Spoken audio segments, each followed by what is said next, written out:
আমার পশ্চিমবাংলার দিদিরা আসতে চান, তারা ভালোবাসেন এই শোটাকে, তারা দেখেন। প্রতিটি বাচ্চা থেকে মানে 3-4 বছরের বাচ্চারা যখন খেলতে আসে তারা বলে আমরা দিদি নাম্বার 1 দেখি। একজন 80 বছরের বৃদ্ধাও তিনি বলেন আমার দিদি নাম্বার 1 না দেখলে রাত্রে আমি ঘুমোই না।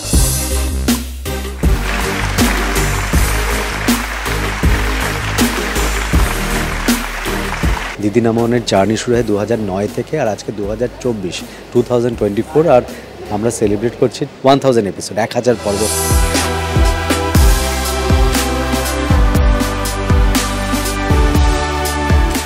এটা খুব ইমোশনাল একটা জায়গা, কারণ আমার মনে হয় যে একজন যে কোনো শিল্পী তার কোনো কাজ যদি বছরের পর বছর মানুষের মানে প্রাণ ছোঁয় এবং সে এরকম একটা জায়গায় হাইপে পৌঁছায়, এবং ভারতবর্ষ কেন ভারতবর্ষের বাইরেও এরকম কোনো গেম শো আছে বলে আমার মনে হয় না যেটা শুধুমাত্র মহিলাদের কথা ভাবে।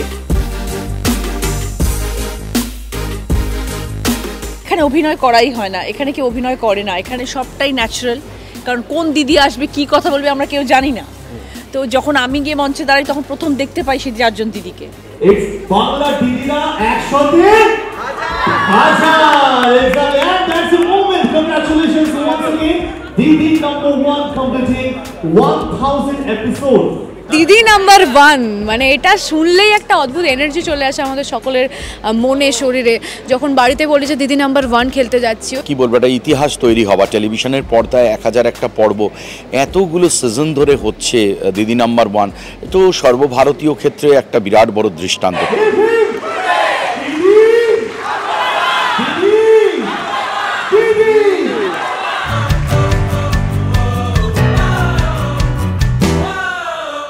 কারণ এই মঞ্চটা একদমই বাংলা দিদিদের, বাংলার মায়েদের, এবং শুধু বাংলা বলবো না, মানে বাঙালি মানে সারা ভারত পৃথিবীর বিভিন্ন প্রান্তে যেখানে যেখানে বাংলা ভাষা জানে যে মানুষেরা, যারা অনুষ্ঠানে এসে কথা বলতে পারে সেরকম, কিন্তু প্রচুর অন্যান্য ভাষার মানুষেরা এসেও, দিদিরা এসেও পার্টিসিপেট করেছে, খেলেছে, বহু বিদেশিরাও এসে পার্টিসিপেট করেছে, খেলেছে।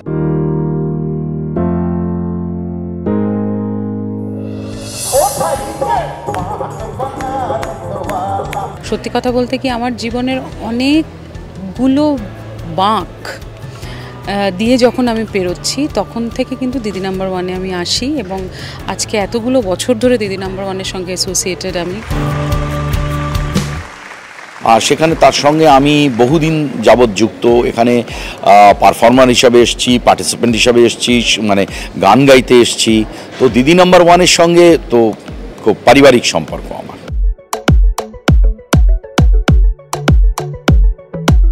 এবং এই মঞ্চ থেকে এত মানুষ ইন্সপায়ার্ড হয়েছে, আমরাও প্রতিনিয়ত ইন্সপায়ার্ড হই। কত মানুষের কত স্ট্রাগলের গল্প শুনে, আমাদেরও নিজস্ব একটা স্ট্রাগল আছে। এবং আমি রচনা যখন শুরু করেছিলাম, এই এতগুলো বছর ধরে নিজেদের কেরিয়ারে একটা জায়গা মেনটেন করে রাখাটাও একটা বড় স্ট্রাগল।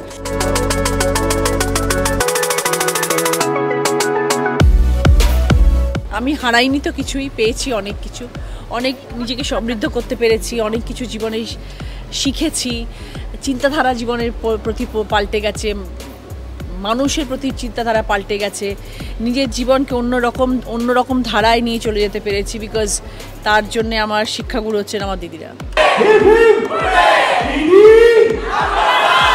খুব মানে আমার দিদি, আমার বাড়িতে যিনি থাকেন, আমাকে যিনি দেখাশোনা করেন, মা, সকলে মানে ভীষণ দিদি নাম্বার 1-এ যাচ্ছে এরকম একটা এক্সাইটমেন্ট কাজ করে সবার মধ্যে।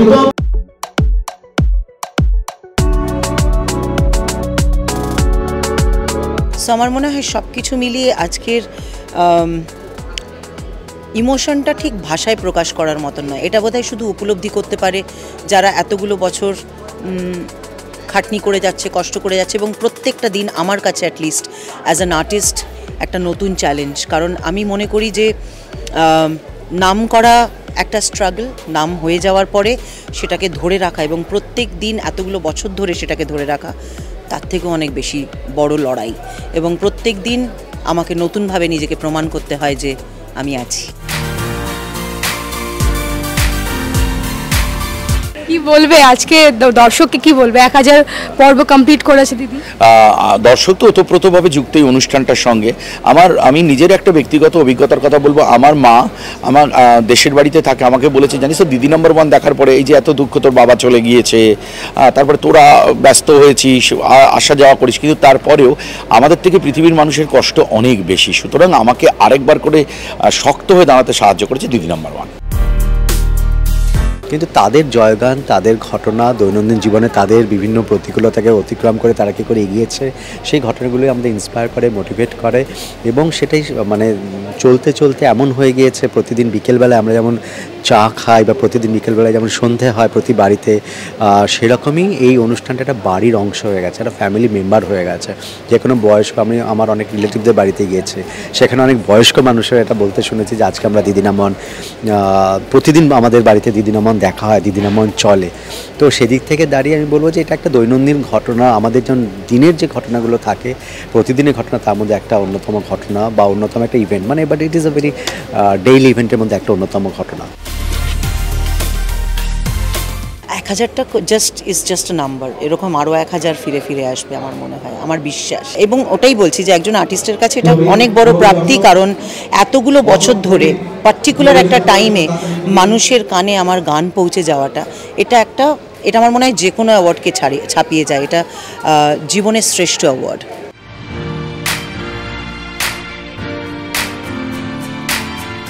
দিদি তো আমাদের পশ্চিমবাংলার একজনই দিদি, তিনি সর্বোপরি। তারপরে দিদি নাম্বার 1 হিসেবে রচনা বন্দ্যোপাধ্যায়, বাট নাম চেঞ্জ করার কোনো প্রশ্নই নেই। দিদি নাম্বার 1-এর জন্য রচনা দি কেন, এটা আমরা সবাই জানি, কারণ রচনা ব্যানার্জি দিদি নাম্বার 1 এই যে ট্যাগটা, এই যে টাইটেলটা, এটা একমাত্র তার রচনা ব্যানার্জি সেটা এস্টাবলিশ করেছে যে কী করে দিদি নাম্বার 1 হয়ে ওঠা যায়। কারণ রচনা ব্যানার্জি একজন অভিনেত্রী ছিলেন, তিনি সিনেমার পর্দায় অভিনয় করেছেন বাংলা এবং বাংলার বাইরে, হিন্দিতে বা উড়িষ্যায় বা সাউথে বিভিন্ন জায়গায়। কিন্তু ধীরে ধীরে দিদি নাম্বার 1কে নিজের ভালোবাসা, নিজের প্রাণের সাথে জুড়ে দেওয়া এবং একটা শোকে কী করে এগিয়ে নিয়ে যায়, পুরো টিমকে কী করে নিয়ে যায় একসাথে একটা শোর জার্নিতে, সেটা ডেফিনেটলি তার ক্রেডিট। এবং ধীরে ধীরে কী করে নিজে দিদি নাম্বার 1 হয়ে ওঠা যায়। এবং বাংলার যারা দিদিরা এসেছে তারা সবাই দিদি নাম্বার 1, কিন্তু ধীরে ধীরে এই দিদিদের সাথে থাকতে থাকতে রচনাও দিদি নাম্বার 1 হয়ে উঠেছে। তো এখন আমরা সবাই জানি যে দিদি নাম্বার 1 বলতে আমরা রচনা ব্যানার্জিকে বলে থাকি। জীবনে যাই আসুক না কেন, যতই অবস্ট্যাকলস আসুক না কেন, যত বাধা আসুক না কেন, তোমাকে জীবনে এগিয়ে যেতে হবে। আর আমি সেইটাতে বিশ্বাসী বলে আমি জীবনে এখন অবধি এগিয়ে যাচ্ছি। মানুষ বলবেন, অনেক রকম কথা বলবেন, এবং যখন আমি ভেবেছিলাম যে আমি রাজনীতিতে আসবো, আমি এটা মেন্টালি প্রিপেয়ার্ড ছিলাম যে অনেক রকম মানুষ অনেক রকম কথা বলবেন আমাকে। আমি যেহেতু যদি তুমি একটা জিনিসের যদি মেন্টালি প্রিপেয়ার্ড থাকো, তখন কোনো জিনিস তোমাকে এফেক্ট করবে না। এবং আমি সেই প্রস্তুতি নিয়ে আমি ময়দানে নেমেছিলাম, মাঠে নেমেছিলাম। তারপরে যখন যত রকমই কথা আসুক না কেন, আমি সেগুলোকে কোনো রকম গুরুত্ব দিই না।